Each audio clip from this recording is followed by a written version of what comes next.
हम पार्ट 1 में टेंस को जानेंगे, लेकिन टेंस से पहले हमें किन चीज़ों की जानकारी होनी चाहिए उसके बारे में हम यहाँ बात करेंगे। तो हम पहले लेते हैं सब्जेक्ट, जिसे हम कर्ता कहते हैं, किसी भी कार्य को करने वाला। कर्ता की डेफिनेशन हिंदी में क्या हो जाएगी? किसी भी कार्य को करने वाला क्या कहलाता है? कर्ता कहलाता है। अब अंग्रेजी भाषा में कर्ता दो प्रकार के होते हैं मुख्यतः, सिंगुलर सब्जेक्ट और दूसरा होता है प्लूरल सब्जेक्ट।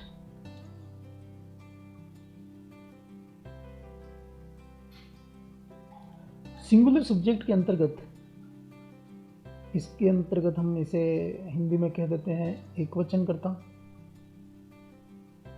और प्लूरल को कहते हैं हम बहुवचन कर्ता। ठीक है, तो ये एकवचन कर्ता हो गया और एक दूसरा बहुवचन कर्ता। अब यहाँ हम विस्तार से बात करेंगे सिंगुलर सब्जेक्ट की, कि सिंगुलर सब्जेक्ट के अंदर कौन कौन से सब्जेक्ट को शामिल किया गया है। तो यहाँ मैं आपको बता दूं, एक तो ही का हिंदी अर्थ होता है वह, और ये प्राय पुरुष के लिए उपयोग में आता है। जब भी हम लड़का है कहीं, या कोई व्यक्ति है, लड़के या व्यक्ति हैं, तो उनके लिए हम ही का उपयोग करेंगे, और ये ही है वो एक वचन कहलाता है। दूसरा आता है शी, इसका अर्थ भी होता है वह, और ये उपयोग में आता है स्त्री के लिए, यानी कि बालिका हो या कोई कौन हो, औरत, तब हम शी का उपयोग करेंगे। तीसरा सब्जेक्ट आता है इसके अंदर इट, इसका अर्थ भी होता है वह, लेकिन यह वह कौन सा होगा? अगर कोई जानवर है तो उसके लिए हम वह का उपयोग करते हैं। और चौथा आता है इसके अंदर कोई भी नेम, कोई भी नाम हो, जैसे आप कह सकते हैं राम, मोहन, सलीम। ठीक है ना? तो इस प्रकार सिंगुलर सब्जेक्ट में आते हैं हमारे पास में ही, सी, इट और नेम। अब हम बात करते हैं प्लूरल सब्जेक्ट की। प्लूरल सब्जेक्ट में हम लेते हैं, एक तो लेते हैं हम आई। अब देखो, आई हिंदी भाषा में इसका अर्थ होता है मैं, और मैं होता है एक वचन, लेकिन इंग्लिश के अंदर इस आई यानी कि मैं को बहुवचन में शामिल किया गया है। और दूसरा आता है यू, जिसका अर्थ होता है तुम या आप, ये भी बहुवचन में सम्मिलित है। तीसरा आता है इसके अंदर वी, जिसका अर्थ होता है हम, और अगला आता है दे, जिसका अर्थ है वे। ठीक है, तो ही, शी, इट और नेम तो आते हैं एक वचन में, और आई, यू, वी, दे आते हैं बहुवचन में। तो टेंस में ये जो सब्जेक्ट है वो बहुत ज़्यादा मायने रखता है। जो भी ऑक्सिलरी वर्ब आएगी, ऑक्सिलरी वर्ब कह दो या आप उसे कह दो हेल्पिंग वर्ब, ठीक है, ये इस टेंस के ऊपर ही डिपेंड रहेगी। तो इस चीज़ की हमें जानकारी होना आवश्यक है। तो इसे आप स्क्रीनशॉट भी ले सकते हैं और इसे नोट भी कर सकते हैं। अब प्यारे विद्यार्थियों, हम वर्ब के बारे में बात करेंगे। वर्ब जिसे हम कहते हैं क्रिया। क्या कहेंगे? क्रिया। क्रिया का अर्थ है जो कार्य जो कार्य हो रहा है, जो कार्य किया जा रहा है या किया जा रहा है, वो किस में आएगा? क्रिया के अंतर्गत आता है। ठीक है, जैसे मोहन बाजार जाता है तो जाने का काम हो रहा है, तो जाता क्या है? यहाँ पर क्रिया है। तो हम कुछ विशेष क्रियाओं को लेकर ही इंटेंस का अध्ययन करेंगे, हम अन्य क्रियाएं शामिल नहीं करेंगे, ताकि हमें हमारा जो सीखने की जो प्रक्रिया है वो आसान बनी रहे। तो जो वर्ब है वो मुख्यतः हम यहाँ पर 4 प्रकार लेते हैं वर्ब के। पहला ले लेते हैं हम फर्स्ट फॉर्म, दूसरा लेते हैं हम सेकंड फॉर्म, तीसरा लेते हैं हम थर्ड फॉर्म और चौथा लेते हैं हम आईएनजी फॉर्म। ठीक है, अब यहाँ पहली वर्ब हम ले लेते हैं गो। गो की सेकंड फॉर्म होती है वेंट और इसकी थर्ड फॉर्म होती है गोन और आईएनजी फॉर्म होती है, फर्स्ट फॉर्म के अंत में आईएनजी लग जाता है। ठीक है, एक वर्ब हम और लेते हैं WRIT राइट, रोट, और लेते हैं हम रिटर्न और आईएनजी फॉर्म हो जाएगी WRITING राइटिंग। ठीक है, एक हम और लेते हैं कैरी,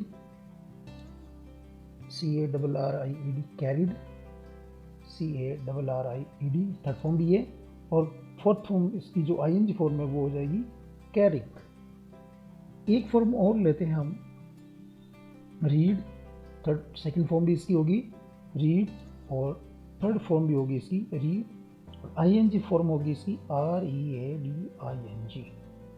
अब हम एक और ले लेते हैं कुक, सेकंड फॉर्म हो गई कुकड, थर्ड फॉर्म हो गई इसकी कुकड और आईएनजी फॉर्म हो गई इसकी कुकिंग। तो यहाँ ये जो गो है इसका अर्थ होता है जाना, लिखना, कैरी का मतलब होता है ले जाना, रीड का मतलब होता है पढ़ना, कुक का मतलब होता है पकाना। अब यहाँ देखिए, जैसे गो है तो गो का अर्थ होता है जाना, अवेंट का हो गया गया, यानी कि ये थोड़ा भूतकाल का बता देगा, और गोन का अर्थ होता है जा चुका, और आईएनजी फॉर्म का अर्थ हो जाएगा जा रहा। तो इसी प्रकार इनके क्या होंगे, ये आपको खुद को बनाना है और कमेंट बॉक्स में आपको इनकी जानकारी देनी है। ठीक है, तो इन वर्ब की जानकारी आपको याद रखनी है पूरी, और इन्हीं को ही लेकर के हम टेंस के अन्य वाक्य बनाएंगे। ठीक है, तो ये हो गया हमारा वर्ब। अब हम बात कर लेते हैं ऑब्जेक्ट की, यानी कि क्रम की। तो क्रम क्या होता है उसके बारे में हम बात करते हैं। किसी भी जो भी कार्य किया जा रहा है उसे हम कर्म कहते हैं। ऑब्जेक्ट का अर्थ हो गया कर्म, जो कार्य करते हैं या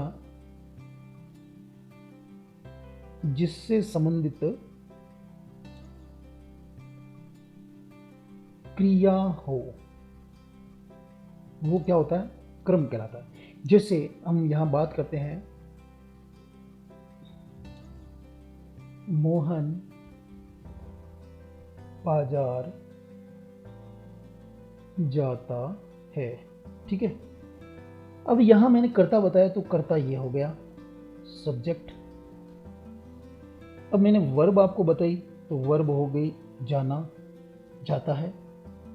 अब मैं बात करता हूँ कहाँ जा रहा है, ये क्रिया किससे संबंधित है? बाजार जाने से है, यानी कि बाजार का कार्य हो रहा है, तो यह हो जाएगा ऑब्जेक्ट।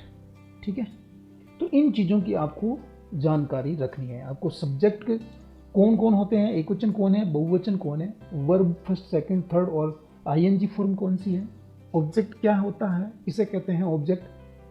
ऑब्जेक्ट अधिकतर वाक्य के अंत में ही आता है इंग्लिश में। ठीक है, और हिंदी वाक्यों में ये अंत में भी आ सकता है और बीच में भी आता है। जैसे मोहन बाजार जाता है, मोहन जाता है बाजार, तो ऐसे कुछ भी अपन कह सकते हैं, लेकिन इंग्लिश के अंदर जो ऑब्जेक्ट है वो अंत में आता है, लगभग अंत में। ठीक है साथियों, इस टॉपिक के अंत में हम बात कर लेते हैं अंग्रेजी में वाक्य निर्माण। इसका एक सीधा सा सूत्र होता है, और वो सूत्र क्या है? Subject plus verb plus object. अधिकतर वाक्य इन्हीं से ही मिलकर के बनते हैं। अब यहाँ जो ये वर्ब है, इस वर्ब के आगे चल करके दो पार्ट होते हैं। आगे चल के कितने पार्ट हो जाएंगे? दो पार्ट। एक होगी ऑक्सिलरी वर्ब, या इसे अपन कह सकते हैं क्या? Helping verb. और दूसरी वर्ब होती है मेन वर्ब, जो वर्ब अभी अपन ने बात की है वो वाले। तो इस प्रकार अंग्रेजी में वाक्य सब्जेक्ट, वर्ब और ऑब्जेक्ट से मिलकर के बनते हैं। अगर आपको ये चीज़ें याद नहीं हो तो इसका एक सीधा सा फॉर्मूला है SVO।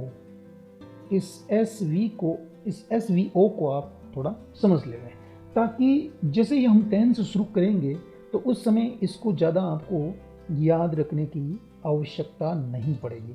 तो SVO बस इस प्रकार इसको आप थोड़ा रट्टा मार लें तो ये थोड़ा कंफर्टेबल हो जाएगा और आगे आपके लिए बहुत ज़्यादा उपयोगी रहेगा। यहाँ मैंने आपको पहले ही बता दिया था कि सब्जेक्ट कौन है? कर्ता, कार्य को करने वाला। वर्ब कौन है? कौन सा कार्य किया जा रहा है, वो क्या हो जाएगा? वर्ब। और वो वर्ब किससे संबंधित है? जैसे जाने का कार्य हो रहा है तो कहाँ जा रहा है, खाने का काम हो रहा है तो क्या खा रहा है, लिखने का काम हो रहा है तो क्या लिखा जा रहा है, पढ़ने का काम हो रहा है तो क्या पढ़ा जा रहा है, वो होता है हमारा कर्म। ठीक है, इन चीज़ों को आपको ध्यान रखना। और जो भी कार्य हो रहे हैं उन्हें हम क्रिया कहते हैं। क्या कहेंगे? क्रिया। इन चीज़ों को आप थोड़ा समझ लेना। आज के लिए इस टॉपिक में इतना ही। आप इस वीडियो को बार बार देखें, ये आगे के टेंस में उपयोगी रहेगा।